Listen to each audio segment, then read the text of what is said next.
everybody, Punisher88 here, coming at you once again with another weekend review. Now before I get started, I just wanted to let everyone know that for the next couple weeks, I'm going to be trying something a little different. That's right, I'm going to be asking the age-old question of whether the book I review is either good or a gimmick. So we're going to be starting that this week when I review Venom Lethal Protector issue number 1. So, to those of you who watch my reviews, you guys know that I like to start with the cover first, so let's check it out. Now, right off the bat, yes, I love this cover. Why? Two reasons. The first one being, I love how the background here is saturated in that infamous 90s foil goodness. Remember when almost every cover in the 90s was foil this and chromium that? What a time, right? And secondly, I really like Mark Bagley's Venom. I know it's no Todd McFarlane, but just for some reason, I really like the way Bagley drew Venom. And that's it. So, from the cover alone, do I think this book's batting 1,000? Yeah, I do. But that's just the cover. Now it's time to get down to what I like to call the nitty-gritty. But before we do, I just want to take the time to mention to any new viewers out there, or any new subscribers to my channel, that if at any time during this review, or any of my past reviews, you guys notice that I look up and down at the camera quite a bit, or it sounds like I'm reading to you guys, the reason for that is I keep my notes in front of me. Why? Well, there's a couple reasons. The first one being, with the notes, I find it helps the review flow a lot smoother. Second, with the notes in front of me, let's say I'm reading part of the review and I get stuck. I can backtrack and then keep going. And third, well basically when it comes to memorizing text, it has never been one of my strong suits. So therefore, the notes are actually a help aid. So if you guys are cool with that, awesome. We'll get through this review and we'll be on our merry way. Sound cool? Alright, so what do you say we get started? So I was looking through some of my books for, potential candidates for today's episode when I came across this.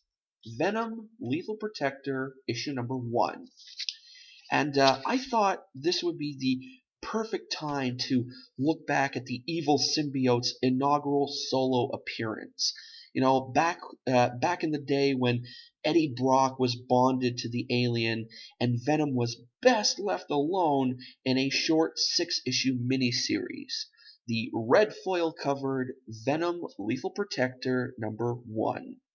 Or, for those of you out there who keep track of these things, in addition to the red cover, there is a much rarer gold foil retailer incentive, and then of course the ever so elusive black misprint variant, which I would love to own, but apparently that's like a $900 comic book, so yeah, we're not even going to go there. But with all that being said, what about the inside of this comic book? How good is it? Well, the publication of the Venom Lethal Protector miniseries really marked a meeting of Venom's peak level popularity, which had been exponentially building dating back to his first full appearance in Amazing Spider-Man issue 300. And Marvel's real desire to capitalize on all things Spider-Man during the comic book industry's boom period.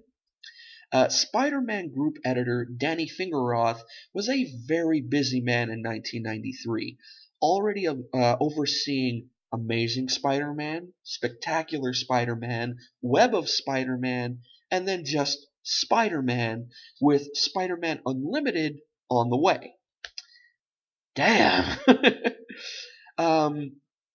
But still, even with the market's oversaturation of Spider-Man comics, for the first issue of Venom Lethal Protector, Fingeroth was able to secure the webhead's A creative team of David Michelini and Mark Bagley, who were both also working on Amazing Spider-Man.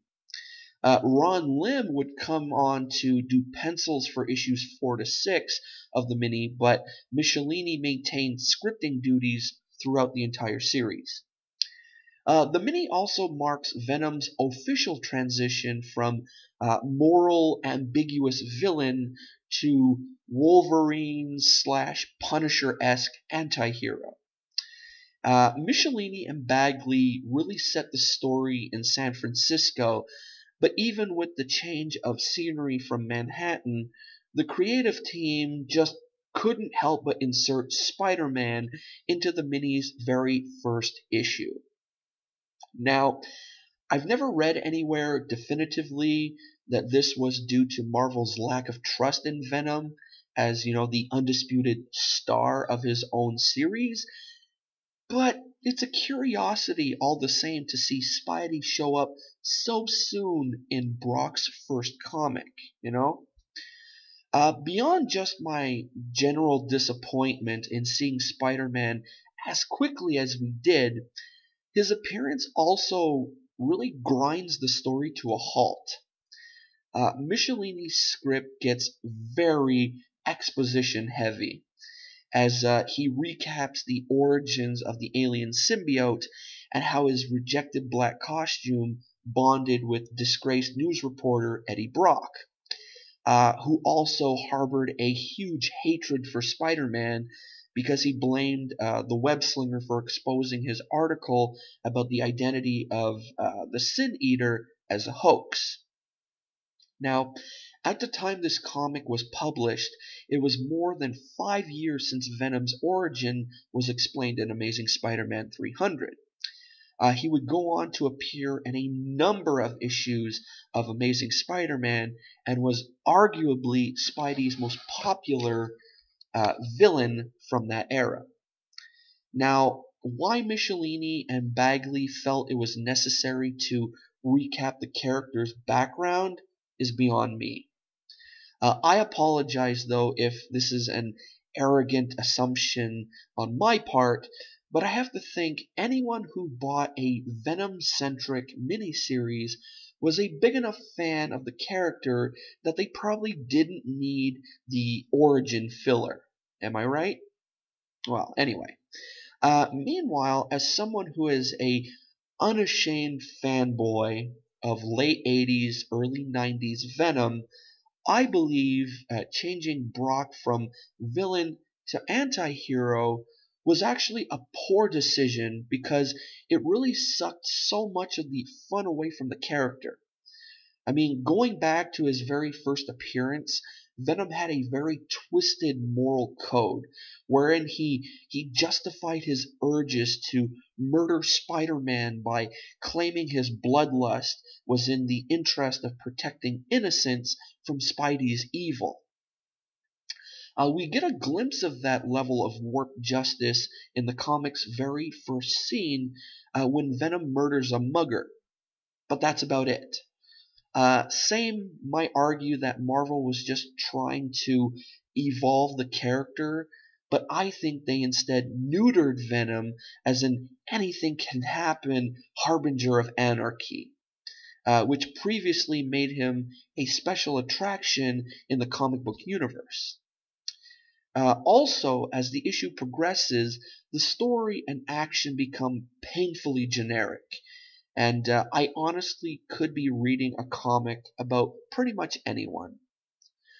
This is especially true near the end when Venom is fighting a pair of giant robots called Lord Diggers. The fight ends with Venom and one of the robots falling through the floor and finding themselves in a bit of a time warp to the past. Now, robots and time travel in a comic about Venom, it just feels way too, I don't know, strange. I don't know how to call it. It doesn't feel right to me. As the mini marches on, Michelini eventually introduces a host of new symbiotes to serve as adversaries. Now, while that creative decision, really ushered in the era of symbiote overkill that at least reads like a appropriate development in a Venom centric comic.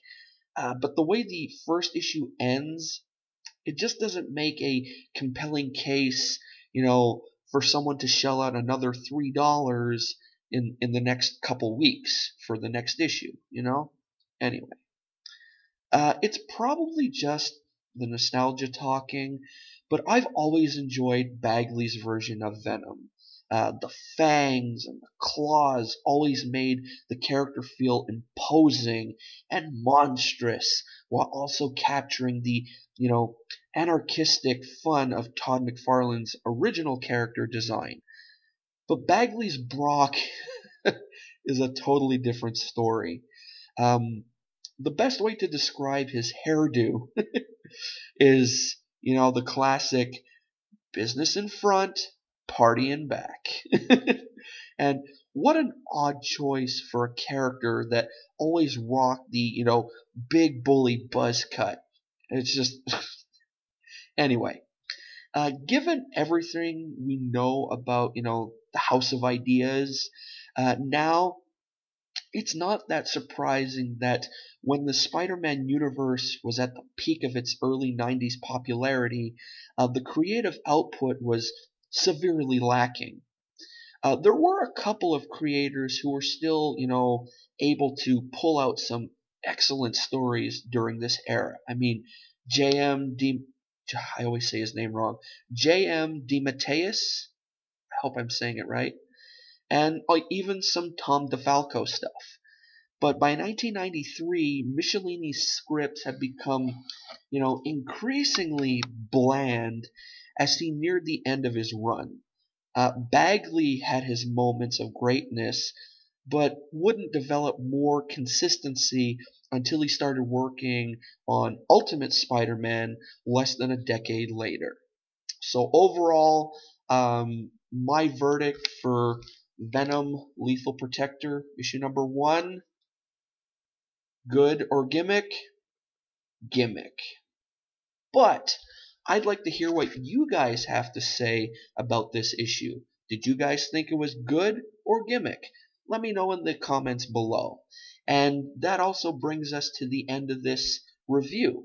But before we go, I'm going to give you guys 4 options for next Saturday's episode.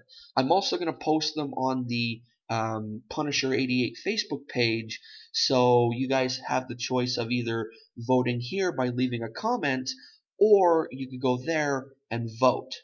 So, your 4 choices are Superman issue 75, aka The Death of Superman, Spider-Man number 1, the Todd McFarlane book, Wolverine number 50, you guys know the yellow cover that looks like it was ripped through by Wolverine, or The Incredible Hulk issue 377, the infamous neon green cover. So those are your 4 issues for next week. So like I said, you could vote here by leaving a comment, or go over to the Punisher88 Facebook page and vote there. Sound cool? Alright, so as I was saying, this brings us to the end of this video. So if you enjoyed it, give her a thumbs up, and if not, give her a thumbs down. And if you enjoy videos like this one, take a look around my channel because I got plenty of them. And if you guys enjoy comic reviews like this one, I do a new one every Thursday and Saturday. Thursday being a current comic, and Saturday being one of either a back issue book, a hot topic book, or something that just really catches my eye. If you guys are into unboxings, well, as you guys know, I am a member of the Marvel Collector Corps, so once everything is gone according to plan, I do a new unboxing for you guys every 2 months, but things still aren't going according to plan, so who knows what's going to happen with that, but let's not dwell on it.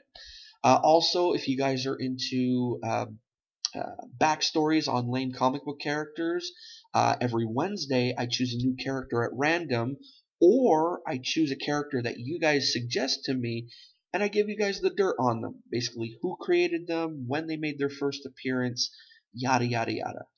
Also, if you guys are into comic book hauls and whatnot, I got plenty of those.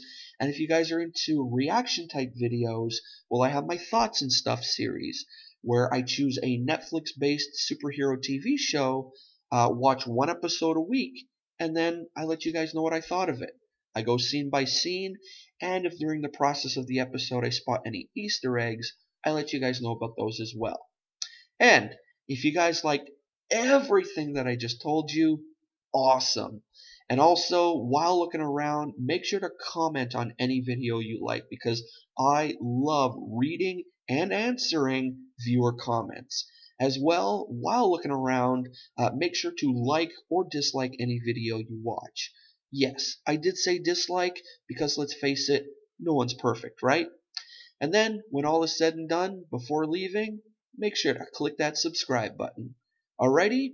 So that's it for me, but stick around because I will have the usual What's What with Punisher 88, and yeah, that'll be that. So till the next video, this is Punisher 88 signing off. See ya!